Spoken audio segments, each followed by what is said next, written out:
Hoy nos toca hablar de educación sexual integral. Otra vez, porque el tema a veces viene por olas, ¿no? La ley existe desde el año 2006, se dan clases en distintos puntos del país, no de una manera uniforme, no suele ser el mismo contenido el que se ve en Ushuaia, en Buenos Aires o en La Quiaca, y tampoco suele ser el mismo contenido el que se ve en escuelas públicas o en escuelas privadas, sobre todo católicas.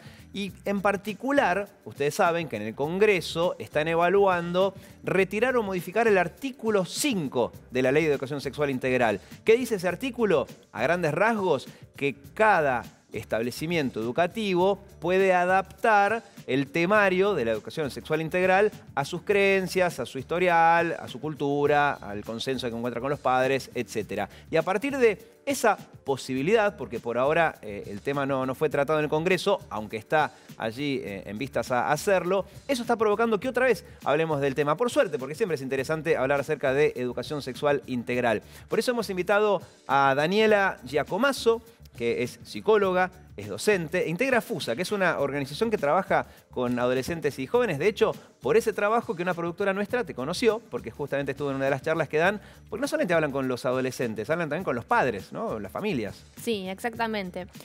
Tal cual. Estuvimos trabajando todo lo que tiene que ver con el acceso a la educación sexual integral, que ahora está un poco en cuestionamiento en relación a la reforma que se quiere hacer de este artículo y de algunos otros aspectos. Por ejemplo, el proyecto de ley para reformar esta ley que tenemos desde el 2006, como vos bien decías, dice también que debe ser científica y laica, la educación sexual integral, incorpora las leyes que se sancionaron posteriormente al 2006, como por ejemplo la ley de identidad de género. Claro. Y de alguna manera esto causó otra vez como una reacción un poco más conservadora que tiene que ver con, bueno, poner en cuestionamiento la implementación efectiva de la educación sexual integral en las escuelas. Y antes de entrar en esta modificación, ¿no? Del famoso artículo 5, ¿no? Sí. que adapta los contenidos o la identidad de género, etcétera.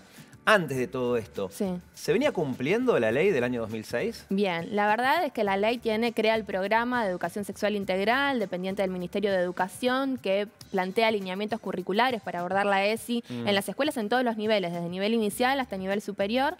Y la verdad que la implementación no venía siendo efectiva de manera transversal y en todas las instituciones del país. Veíamos mucha desigualdad en relación a la implementación. Sí. También estaba como más ligada, según lo que rastreamos por encuestas, hicimos algunas encuestas también desde FUSA, con otras organizaciones, también otras encuestas que se hicieron, por ejemplo, el cuestionario complementario de la evaluación Aprender que se hizo el año pasado, daba cuenta que los adolescentes exigían, el 79% de los adolescentes, de los chicos y chicas de secundario, exigían la implementación de la educación sexual integral, decían que necesitaban más educación sexual integral. O sea que básicamente no se estaba cumpliendo. No se estaba cumpliendo. Al menos no como dice la ley. Pues la ley, tengo entendido, yo vi un resumen de la ley en realidad, habla de contenidos para nivel preescolar, para nivel primario, para nivel secundario, o sea, van desde a un chico muy chiquitito a aprender a conocer su cuerpo, aprender a decir que no, de estar situaciones sospechosas o difíciles. Después en la primaria ya se les empieza a hablar acerca de la pubertad, a grandes rasgos, ¿no? Incluso a cuidarse y más adelante, bueno, innovar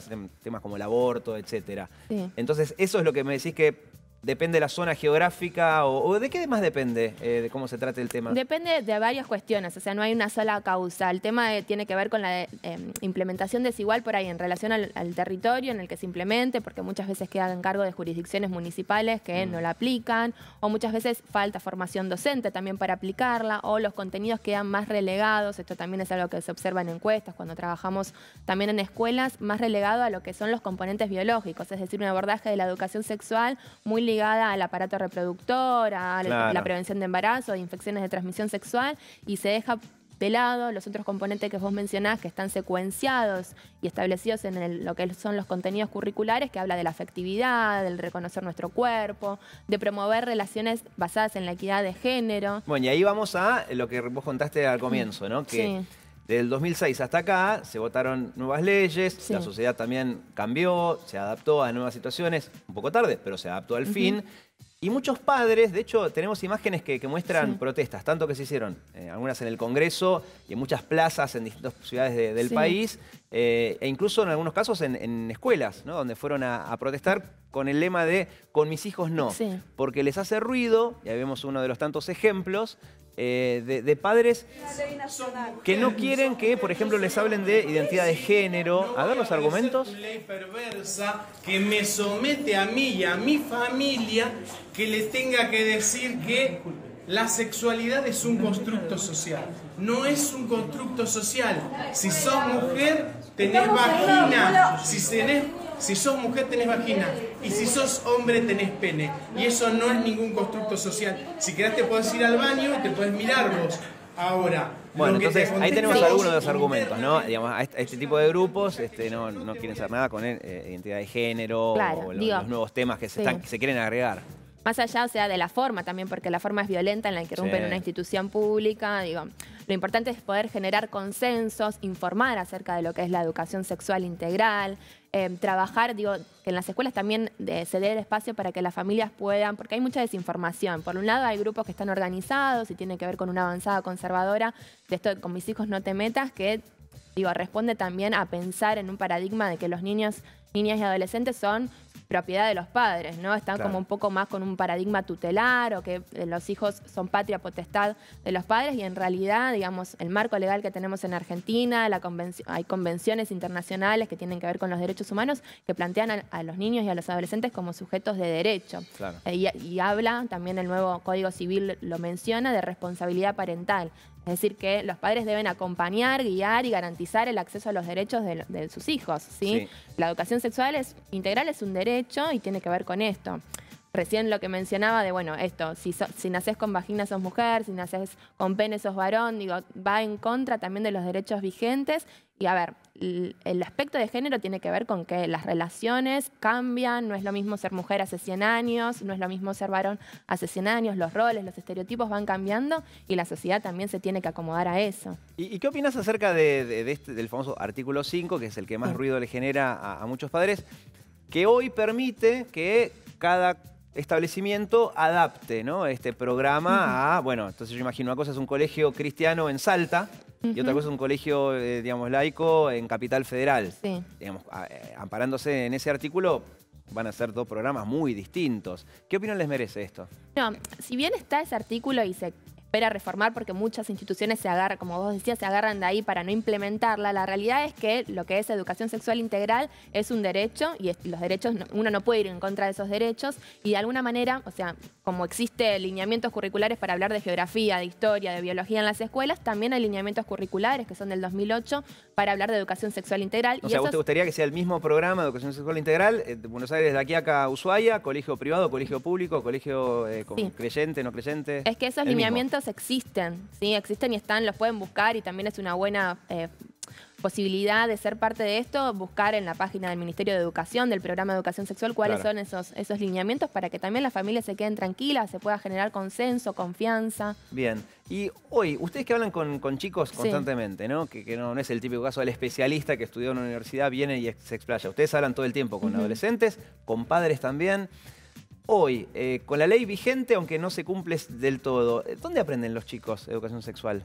Bueno, y en todos lados. O sea, hoy internet, muchos de los adolescentes buscan información por ahí, tienen mucha información también. Esto de pensar que están desinformados es también a veces un error desde una perspectiva un poco más adultocéntrica, de pensar que siempre es el adulto el que sabe todo y que no se puede contar con la participación efectiva de los y las adolescentes. Hay información, cuentan con información. Es que desde que se inventó Google. Claro. ¿No? O sea, cambió de nuestra época. En nuestra época era el hermano mayor, el compañerito, que a veces nos da información que era cualquier cosa. Bueno, eso es lo que pasa, que a veces hay muchos mitos también. ¿No? En internet no saben bien dónde buscar la información y se siguen reproduciendo mitos en relación a la sexualidad o en relación a cierto uso de los métodos anticonceptivos y eso lo escuchamos y lo vemos en la práctica y por eso es necesario que todos, de alguna manera, del mismo... tengan la posibilidad de recibir la misma información completa, oportuna, precisa, científica, de calidad. Claro. ¿Y ustedes han dado charlas, por ejemplo, en colegios católicos? No, en colegios católicos no hemos dado charlas. La verdad es que de alguna manera nos llaman y nos demandan las instituciones para implementar efectivamente la ESI y colegios católicos no nos han llamado. Sí, instituciones privadas, instituciones públicas. Privadas, no claro, laicas. No confesionales, claro. Y exactamente, sí. Y reciben, ¿les ha pasado que en algunos casos padres quizás miren con cierto recelo esto de, le van a hablar de educación sexual, como dijiste vos, ¿no? Que le enseñan a poner un preservativo no genera tanto, comillas, temor. Sí que les hablen acerca de relaciones homosexuales o matrimonio igualitario, eso quizás les hace más ruido que cómo cuidarse. ¿Les ha pasado un cambio de actitud de los padres después de alguna charla que hayan dado? La verdad que siempre somos recibidos como con necesidad de escucha y de poner en palabras algunas dudas y algunas preguntas, y en ese sentido siempre es bienvenido el tema de poder dar información y de abordar. Digo, muchas veces las familias tampoco saben cómo abordar este tema, la educación sexual integral no viene a reemplazar lo que se pueda enseñar en la casa tampoco, y los espacios que se puedan dar para conversar sobre estos temas me parecen que son necesarios también darlos, pero en general es como esto, establecer consensos, y de alguna manera es bienvenida esa información y esos datos, porque también los padres de adolescentes y de niños tienen preguntas en relación a qué se enseña, cómo le digo. ¿Cómo hablo yo con mi hijo? ¿Cómo hablo? Claro, ¿cómo lo escucho? Y bueno, y es un poco eso, y dar estas herramientas para que puedan de alguna manera sentirse escuchados, respetados, en confianza. ¿Dónde los pueden ubicar aquellos interesados en charlas de FUSA? Sí, nuestra página web es grupofusa.org, ahí están también las redes sociales, así que ahí pueden buscar información, están los teléfonos, estamos en Almagro con un centro de atención a la salud que tiene diferentes especialidades también de la salud, en Lesica, así que muy cerquita de acá, así que bueno, también nos pueden buscar por ahí. Y si no llegaron a anotar, en Google, Grupo FUSA. Sí, .org. .org salen los datos. Muchas gracias. No, gracias por la invitación.